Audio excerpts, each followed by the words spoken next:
Hi everybody, this is Mike Garner from MrMikeGarner.com coming to you, witnessing the world, and this short presentation is about witnessing Christmas. The noise that you can hear on my right hand side is a fan because currently it's 34 degrees here in Thailand, so it's quite difficult with a UK mindset to perceive Christmas in the sun. I'm experiencing Christmas in a completely different way last year and this year, being over here in Thailand at the moment. But they are trying in Hua Hin, which is where I live, to make it feel Christmassy in the tourist areas, but there's not a lot of tourist areas here. But in the shopping centres they're putting up the buntings and the decorations and the Christmas trees. The staff are wearing Father Christmas hats and they're playing jingle bells and things like that in English, which is quite an interesting concept in a Buddhist country. The Thais tend to celebrate a lot of the European holidays. They will recognise the European or the Western New Year, even though they have their own New Year, the Thai New Year, the Asian New Year, every April. But as I witness the fact that in the tourist areas they recognise Christmas, it really doesn't have the invested interest for the locals here, particularly in the rural area where I live, that we embed ourselves with in the West. In years gone by, my parents used to make a huge effort at Christmas to invite all friends and family. And it would be 3 or 4 days over the Christmas period, Christmas Eve, Christmas Day, Boxing Day, maybe the day after. Then we'd go out to the shops and to the beach. Even when we lived in Manchester, we'd come up to North Wales or go down to Southport for a day trip out. My dad would be on his holiday and we'd make the most of it. Even the car journey would be special. Make a picnic, family trip. As I got my own family, I used to do the best I could to make Christmas special, keep it fun for Catherine and Stephen. Food was special, we had treats. In the early days when I wasn't earning a lot of money, I'd spend quite a lot of money on Christmas presents and put myself under quite a lot of pressure, doing overtime to make the money to provide the best Christmas that I could, and I think that's continued over the years. I'm here now, I'm away from the family, but with Skype and with Messenger and all sorts of methods of communication I can communicate with my family, which I do and I value. But in witnessing everything, I'm noticing trends of Black Friday and Mad Friday and Super Saturday and all these sorts of new crazes. Oh, excuse me. All these sorts of new crazes, and they're all pressure. I know with the internet now, with internet buying and everything being a deal and a bargain on the internet, that there's not quite the rush that there used to be on excuse me, there's not quite the rush that there used to be on purchasing. You don't have to go out on Boxing Day or wait for Boxing Day for the sales. They're pretty much all the time. It's a bit like duty free, it's changed. Excuse me. It's a bit like duty free, it's changed. There's no bargains at the airport anymore because there's bargains everywhere. Trends are changing, shopping is changing, purchasing, online sales are different, and people are having virtual relationships in terms of you don't have to necessarily collectively get together as a family, you can do it online, which is good in some ways and convenient, and certainly works for me being 7,500 miles away from the UK to talk to my family and loved ones and friends. But I'm hoping that people do make real connections, because we're losing conversation to sound bites on the internet, social media. We are not writing and delivering cards, we're doing it electronically, a lot of people. It's quite impersonal. So I hope that people keep it personal, keep it close, keep it sincere, keep it loving, and don't just soundbite it.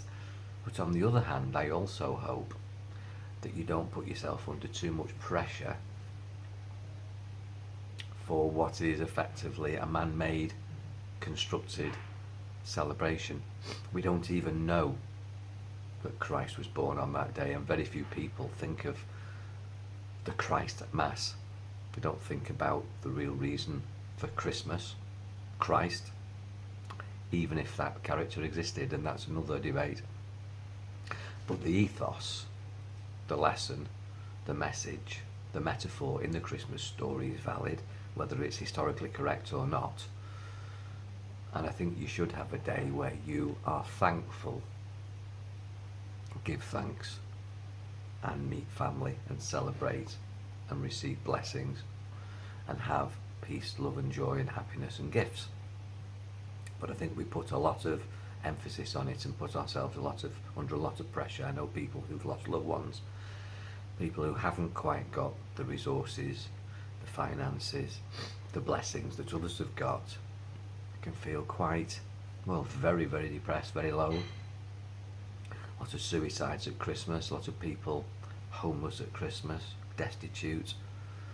Christmas can be a very difficult time. It brings back memories, it's evocative. And then this whole aspect of keeping up with the Joneses, having the biggest Christmas tree, giving the best presents, providing the best meal, having the top this, top that, top the other. When there are people who literally just want to top themselves. So perspective and balance and being real and authentic is so important.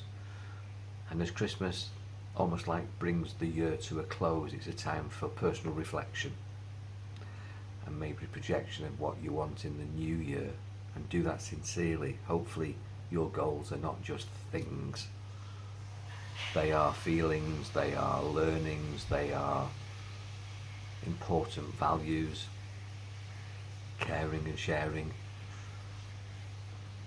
and love, joy and health, which is really everything, not stuff.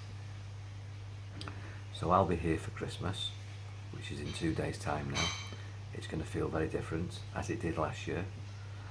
I will celebrate it in my own way, in a Buddhist community, and it's in my mind. These are called temples. My mind is between my temples, my brain, my thoughts. I will contain Christmas within. I'll celebrate it in my way. And to some extent the family here will embrace it, but it's a fleeting thing. They're not invested in it. I will be joining some other Brits and other expats from different countries and having a roast dinner. And I'm lucky to do that. There are some people who will be homeless on the streets. I witness that every time I come back to the UK, more and more. And here is what is considered a third world country, and yet there's abundance of food and homegrown produce. In the UK and other European countries there's an abundance of everything, and yet it's not fairly distributed. A real blessing this Christmas would be to share and care, would be to not criticise and judge. Give a tip to a homeless person without judgment. Be kind. Your contract is with your maker. Do the right thing. Their contract is with their maker. It's not for you to contract with them and to make a decision maybe badly about what they're going to do with the money. I know I've given money to people in Manchester and Chester and different places as I travel around in the UK, and sometimes some of the people I'm with are saying, oh, you shouldn't do that, they'll spend it on this, they'll spend it on that. Nothing to do with me.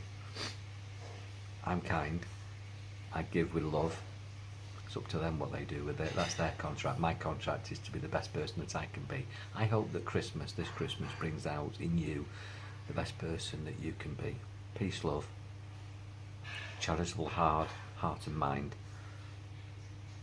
and that you have a peaceful, loving blessing with all your loved ones, friends and family and pets, and that in your temple, your mind, self-contained, that you have everything that you deserve and desire. I wish you all a very, very happy Christmas. God bless.